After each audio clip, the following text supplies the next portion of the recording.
Morbid Facts, Part 614. In the summer of 1974, 18-year-old Disneyland cast member Deborah Gale was assigned to the newly opened America Sings ride in Tomorrowland, a rotating theater that featured animatronic animals singing songs from different eras of American history. The attraction had only been open for 9 days when something went horribly wrong during her shift on July 8th. At some point during the rotation, Deborah became caught in a narrow gap between a moving theater wall and a stationary platform. As the mechanism turned, she was crushed in the machinery, likely killing her immediately. Guests seated nearby heard her screams followed by a loud thud, but tragically mistook both for sound effects from the show.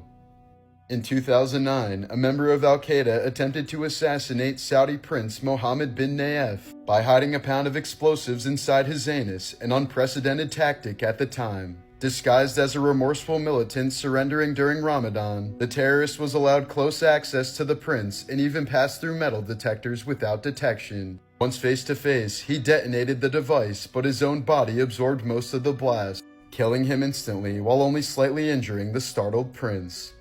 Morbid Facts, Part 422. In 1986, 21-year-old Christopher Thomas Knight ran out of gas in rural Maine, entered the woods, and lived there for the next 27 years without human contact. He survived by committing over 1,000 burglaries against houses in the area to be able to endure the harsh winters of Maine. Knight was eventually captured by a game warden and sentenced to 7 months in jail, later vowing to live normally and to never steal again. In the 19th century, African woman Sarah Bartman was displayed as a freak show attraction in Europe for her unusually large backside. Marketed as the missing link between man and beast, she was often brought out as an exhibit at wealthy parties and private events. In 1815, Sarah died of an unknown illness at the age of 26, likely as a result of her poor living conditions. Her remains were later displayed in the French Museum of Natural History for over a century, before she was finally laid to rest in her native South Africa in 2002. Morbid Facts, Part 349.